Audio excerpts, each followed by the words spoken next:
It's not even been a week since we first learned about Russia's apparent war crimes in Bucha, Ukraine, and the country is still grappling with the aftermath of it.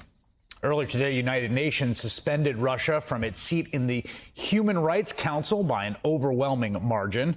It is the first time a permanent member of the Security Council has ever been removed from a major UN body, something Moscow actively lobbied against, going as far as warning smaller countries that anything short of a vote of support will be viewed as a betrayal.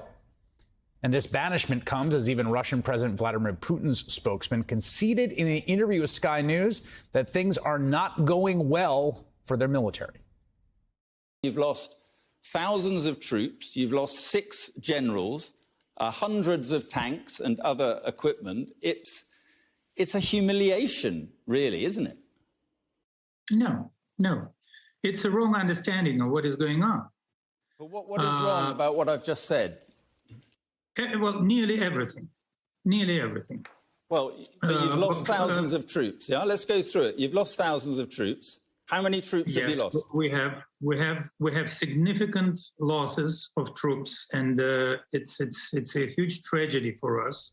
Significant losses of troops, a huge tragedy for us. That's the first time that the Russian government has done anything to admit their military is struggling, that they have lost significant numbers of troops. It raises the question, is a complete Russian military defeat the only way out of this conflict?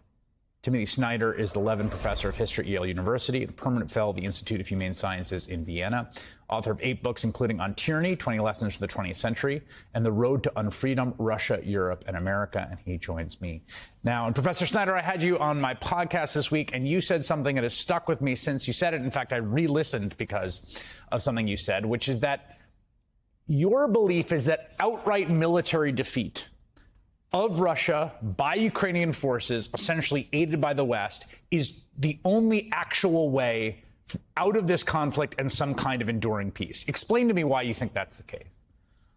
I mean, I think it's pretty simple logically.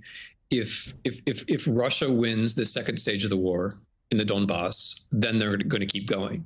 If there's some kind of stagnation, that's a continuation of the war. The only way for this to end is for Putin to feel subjectively that his position is threatened. And the only way for him to feel that subjectively is for Russia to be defeated on the battlefield. I think the problem that we have is that we're not used to winning. We don't expect the Ukrainians to win. We're not used to winning. But whether we whether we're used to it or not, it's the only way to end this war. If you want peace, you want a victory, and you want that victory to be just as quick as it can possibly be. What flows from that logically? I mean, so I think everyone agrees that we are in a second phase of the war. We've seen Russian troops pull back from Kyiv. They were clearly attempting to encircle it, to take it. We'll talk about the atrocities left in their wake that are being documented in a second, but things have shifted to the east, and they're clearly very focused on essentially this sort of crescent of the country in the Donbass, where there's been fighting since 2014, all the way down to Crimea, which they seized in the same year. What should the West be doing? Well, what flows from that is that we need to have a paradigm shift away from talking about things like stagnation and escalation and be thinking in terms of ending the war and winning it. We're looking at a second phase of this war. As you say, I think the Russian offensive will probably start in about 48 hours. I believe that Mr. Putin is sincere when he talks about wanting to win by May the 9th, which means that there's a critical month ahead of us. What logically flows is that the West should be sending as many arms and all kinds of assistance just as quickly as it can, in the hope that this can be brought to an end. I mean, that's the logical conclusion from all of this. The Donbass is a kind of tragedy. I mean, the Russians are now trying to take cities which they were also trying to take in 2014. The tragedy of all this is that nobody in Moscow actually cares at all about the Donbass, and there are very few Russians who care at all about the Donbass, but they're fighting for it because they think they have to win some kind of victory, and the only way for this to end is for them not to win that victory. You wrote a remarkable book called Bloodlands, which is about precisely this part of Europe, Ukraine, and the area sort of sandwiched, particularly in World War II, between Hitler on one side and Stalin on the other, and the atrocities that were committed there by each of those individuals. What is your reaction as a historian of this area when you see and read the accounts of what has transpired in places like Bucha and Brodianka and other places outside Kyiv? Well, number one, I mean, it's very obvious, but I can't help but point out that the Russians seem to have forgotten that when they won the Second World War, the Ukrainians were on their side. I mean, that has strategic implications, but also has moral implications. This Russian business of calling the Ukrainians Nazis and fascists, as the Russian army is perpetrating exactly the kinds of policies that we remember Nazism and fascism for, is not just perverse. It's like a second version of the crime itself.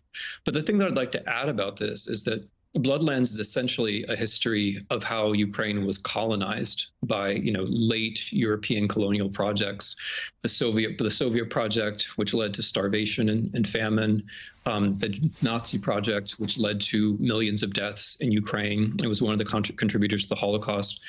You said earlier that Russians withdrew, which is true. But I think what's special about 2022, amidst all of this horror, is that the Ukrainians have won the battle for Kyiv. I mean, they've asserted themselves as existing as a nation and a state that does things that other people didn't expect, Russians and Americans alike. And in that way, we're in a new historical epoch, and we're out of the epoch that I described in Bloodlands. So you think, I mean, this I think is very important, that we are watching something happen here. Again, being determined by the outcomes on the battlefield, which I think is you're right. There's a sort of discomfort with that, it coming down to who is better at killing whom, essentially, in the liberal imagination, surely, that some kind of new epoch in this part of the world is being birthed here on the battlefield in Ukraine. Yeah, I mean, the American left specializes in being right and losing, and the American right specializes in being wrong and winning. And it's important, every once in a while to be right and to win. Just think about the converse. Think what happens if the Ukrainians lose. Think what happens if they've never fought. Our democracies around the world would be rocking on their heels right now. So it's not just about Ukraine and Russia. It's also about the rest of us. All of us need for Ukraine to win on the battlefield. And I agree with you. I wish it were some other kind of contest. But here we are. This is the way things are. And what we need to have happen is for there to be a victory so this war, which we hate, can end.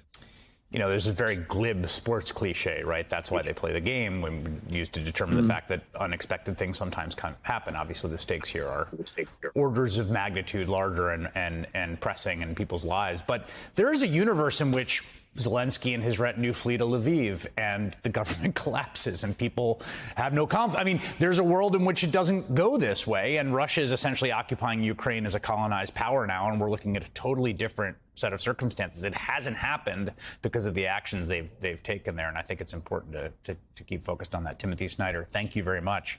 As I mentioned before, we also spoke for this week's episode of Why Is This Happening? And I got to say, it was a really informative conversation. It changed a lot of the way I'm thinking about this conflict. I think you could check it out wherever you get your podcasts.